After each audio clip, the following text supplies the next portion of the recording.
അബിയെ police arrest ചെയ്ത് കൊണ്ടുപോയ നിമിഷം മുതൽ നവ്യയുടെ മനസ്സ് കലുഷിതമായിരുന്നു. തൻ്റെ ഭർത്താവിനെ എല്ലാവരും ചേർത്ത് ചതിച്ചതാണെന്നും അവൻ നിരപരാധിയാണെന്നും അവൾ ഉറച്ചു വിശ്വസിച്ചു. ഈ വിശ്വാസം അവളെ കൊണ്ടെത്തിച്ചത് കടുത്ത പ്രതിഷേധത്തിലേക്കും കുടുംബാംഗങ്ങളോടുള്ള വെറുപ്പിലേക്കുമാണ്. അബി ചെയ്ത തെറ്റുകളെക്കുറിച്ച് എല്ലാവർക്കും വ്യക്തമായിട്ടുള്ള ധാരണയുണ്ടായിരുന്നെങ്കിലും നവ്യയുടെ മുൻപിൽ സത്യം തുറന്നു പറയാൻ ആരും തന്നെ തയ്യാറായില്ല. സത്യം അറിഞ്ഞാൽ നവ്യക്കുണ്ടാവുന്ന മാനസികാഘാതം ഓർത്തപ്പോഴാണ് പലരും മൗനം പാലിച്ചത്. എന്നാൽ ഈ മൗനം നവ്യയെ കൂടുതൽ തെറ്റിദ്ധാരണയിലേക്ക് നയിച്ചു. ഈ അവസരം മുതലെടുക്കാൻ ജലജ തീരുമാനിച്ചു.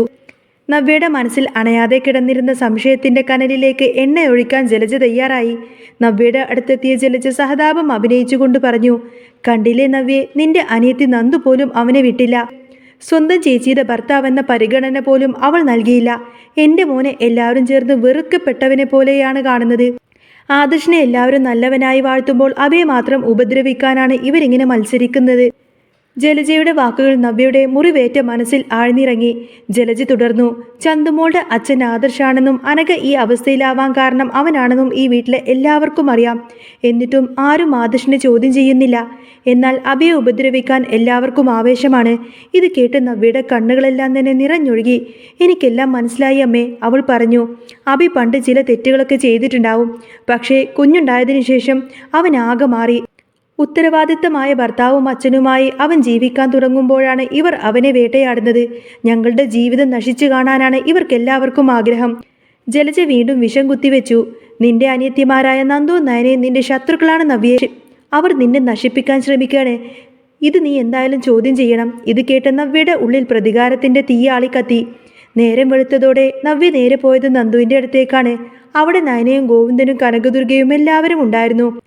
അബിയുടെ കാര്യത്തിൽ എന്ത് തീരുമാനമെടുക്കണമെന്ന ചർച്ചയിലായിരുന്നു അവർ. ചേച്ചിയോട് സത്യം തുറന്നു പറയാൻ നയന ഭയപ്പെട്ടിരുന്നു. അപ്പോൾ ചേച്ചിയോട് ഒന്നും പറയണ്ട, ഇപ്പം നമ്മൾ ചേച്ചിയോടൊന്നും പറയണ്ട, അവൾക്കത് താങ്ങാനാവില്ല എന്ന് ഗോവിന്ദനും ഉപദേശിച്ചു. അപ്പോഴാണ് നവ്യ അങ്ങോട്ടേക്ക് കടന്നു വരുന്നത്. അവളുടെ കണ്ണുകളിൽ തീയായിരുന്നു. നയനയെ കണ്ടതും അവൾ പരിഹസിച്ചു. നീ എപ്പോഴാണ് അനന്തപുരിയിൽ നിന്നിങ്ങോട്ടേക്ക് കെട്ടിയെടുത്തത്? നന്ദുവുമായി ചേർന്ന് അബിയെ പൂട്ടാനുള്ള അടുത്ത പദ്ധതി തയ്യാറാക്കാൻ വന്നതാണോ നീ? അബിയെ മാത്രമാക്കണ്ട, എന്നെയും കൂടി നിങ്ങളങ്ങ് പൂട്ടിക്കോ. ഞാനൊക്കെയല്ലേ നിങ്ങളുടെ ശത്രു. നയനെ സമാധാനിപ്പിക്കാൻ ശ്രമിച്ചെങ്കിലും നവ്യ അതൊന്നും തന്നെ കേട്ടില്ല. ചേച്ചി, നന്ദു അവളുടെ ഡ്യൂട്ടിയാണ് ചെയ്യുന്നത്. അവൾക്ക് നിയമം നടപ്പിലാക്കാതിരിക്കാൻ പറ്റില്ലല്ലോ. നവ്യയുടെ വാക്ക് കേട്ടതുടനെ തന്നെ നവ്യ പൊട്ടിത്തെറിച്ചു. എന്ത് ഡ്യൂട്ടി? നിന്റെ ഭർത്താവിൻ്റെയും നിന്റെയും പ്ലാനിംഗ് ആണ് ഇതിന് പിന്നിലെന്ന് എനിക്ക് നന്നായിട്ടറിയാം. ജ്വല്ലറിയിൽ ചെറിയൊരു തിരിമറി നടത്തിയതിൻ്റെ പേരിലാണോ ഒരാളെ ഇങ്ങനെ അറസ്റ്റ് ചെയ്ത് ജയിലിലേക്കൊക്കെ തല്ലിച്ചതച്ച് കൊണ്ടുവന്നത്? നന്ദു ശാന്തമായി മറുപടി നൽകാൻ ശ്രമിച്ചു. ചേച്ചി വിചാരിക്കുന്നതിലും അപ്പുറമാണ് കാര്യങ്ങൾ. അബി ചെയ്തത് ചെറിയ തെറ്റൊന്നുമല്ല. അത് ഞാൻ ചേച്ചിയോട് പറയാതിരുന്നത് ചേച്ചിയുടെ സമാധാനം കളയണ്ടെന്ന് കരുതിയിട്ടാണ്. പക്ഷേ നവ്യ അതൊന്നും തന്നെ വിശ്വസിച്ചില്ല.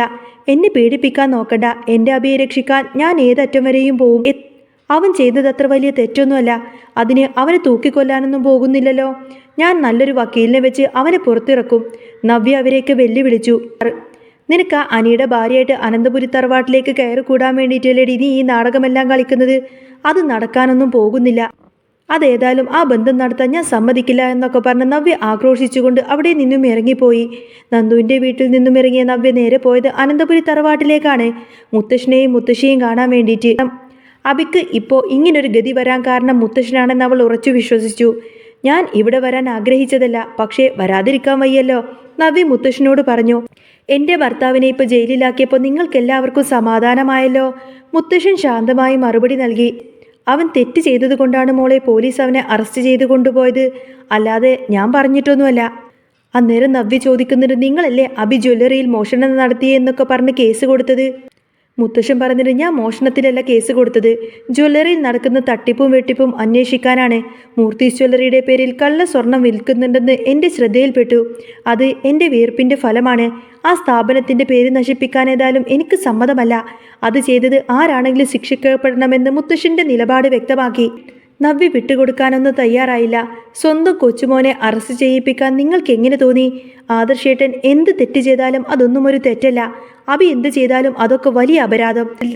ആദർശേട്ടൻ കമ്പനിയിൽ നിന്നും പണം എടുത്തിട്ടില്ലെന്ന് നിങ്ങൾക്ക് എന്താ ഉറപ്പ്? അന്നേരം മുത്തശ്ശൻ പറഞ്ഞിട്ട്, ആദർശിനെ എനിക്ക് നല്ല വിശ്വാസമാണ്. അവൻ നേരായ വഴിക്കേ നടക്കൂ. എന്നാൽ നിന്റെ ഭർത്താവ് അങ്ങനെയല്ല. അവൻ ചെയ്തു കൂട്ടിയ തെറ്റുകൾ അറിഞ്ഞാൽ നീ ഈ പറയുന്നതിനൊക്കെ മാപ്പ് പറയേണ്ടി വരും. അബിയെ ജാമ്യത്തിലിറക്കാൻ താൻ ഒരിക്കലും സഹായിക്കില്ല എന്നും അവൻ ഇനി അനന്തപുരിയിലേക്ക് വരരുത് എന്നും മുത്തശ്ശൻ തീർത്തും പറഞ്ഞു. അതോടെ നവ്യ ദേഷ്യത്തോട് കൂടത്തിന് അവിടെ നിന്നു പടിയിറങ്ങി. ഞാൻ എൻ്റെ ഭർത്താവിനെ ഇറക്കിക്കൊള്ളാം, അതിന് എനിക്കാരുടെയും സഹായം വേണ്ട എന്ന് വെല്ലുവിളിച്ചുകൊണ്ടായിരിക്കട്ടെ നവ്യ അവിടെ നിന്നും പോയത്. അനന്തപുരിയുടെ വാതിലുകൾ അടഞ്ഞതോടുകൂടത്തിന് നവ്യയും ജലജയും കൂടി ഒരു പഴയ വക്കീലിനെ സമീപിച്ചു. അനന്തപുരി തറവാടിനോട് പണ്ട് മുതലേ വിരോധമുള്ള വേണു എന്നൊരു വക്കീലിനെയാണ് അവർ പോയി കണ്ടത്. അബിയുടെ കാര്യം കേട്ട വക്കീല് അവരെ സഹായിക്കാനും തയ്യാറായി. അനന്തപുരി കുടുംബത്തെ തോൽപ്പിക്കാൻ കിട്ടുന്ന ഒരവസരവും ഞാൻ പാഴാക്കാറില്ല. അബിയെ ഞാൻ ജാമ്യത്തിലിറക്കാം, വക്കീൽ അവർക്ക് ഉറപ്പ് നൽകി. ഇത് കേട്ട് നവ്യക്കും ജലജയ്ക്കും ഒരുപാട് സന്തോഷമായി. അങ്ങനെ കോടതി ദിവസം വന്നെത്തി. അബിയെ കോടതിയിൽ ഹാജരാക്കി. അനന്തപുരിക്കാർക്ക് വേണ്ടിയിട്ടുള്ള വക്കീലും അബിക്ക് വേണ്ടിയിട്ടുള്ള വക്കീലും അവിടെ ഹാജരായിരുന്നു. നവ്യയും ജലജയും വലിയ പ്രതീക്ഷയിലായിരുന്നു. കോടതി വരാന്തയിൽ വെച്ച് നവ്യ നന്ദുവിനെ കണ്ടു. നീ നോക്കിക്കോടി, എൻ്റെ അബിയെ ഞാൻ ഇന്ന് പുറത്തു കൊണ്ടുവരും.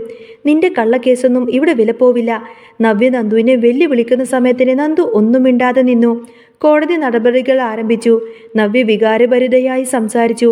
ഇവരെല്ലാവരും ചേർന്ന് എൻ്റെ ഭർത്താവിനെ ചതിക്കാണ്. ജ്വല്ലറിയിലെ ചെറിയൊരു പ്രശ്നം വലുതാക്കി കാണിച്ച് എല്ലാവരും കൂടിയിട്ട് അവനെ കുടുക്കിയതാണ്. അവൻ നിരപരാധിയാണ്, നവ്യ ജഡ്ജിയോട് പറഞ്ഞു. വേണു വക്കീലും അബിക്ക് വേണ്ടി ശക്തമായി തന്നെ വാദിച്ചു. എന്നാൽ നന്ദുവിൻ്റെ കൈവശം അബിക്കെതിരെയുള്ള ശക്തമായിട്ടുള്ള തെളിവുകളെല്ലാം തന്നെ ഉണ്ടായിരുന്നു. വാദങ്ങൾ മുറുകവേ നന്ദു നിർണായകമായ തെളിവുകൾ കോടതിയിൽ ഹാജരാക്കി. അനഘയെ കൊല്ലാൻ വേണ്ടി അബി ശ്രമിക്കുന്നതിൻ്റെ വ്യക്തമായിട്ടുള്ള ദൃശ്യങ്ങൾ അടങ്ങിയ വീഡിയോ ആയിരുന്നു അത്.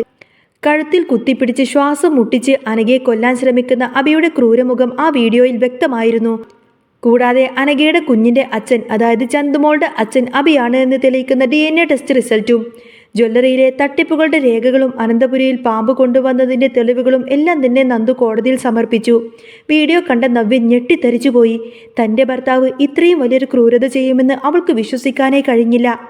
തെളിവെല്ലാം നിരത്തിയതിനു ശേഷം നന്ദു നവ്യയോട് പറഞ്ഞു, ചേച്ചി കണ്ണു തുറന്ന് കാണ്, ഇതാ ചേച്ചി വിശ്വസിച്ച നിഷ്കളങ്കനായ ചേച്ചിയുടെ ഭർത്താവ്.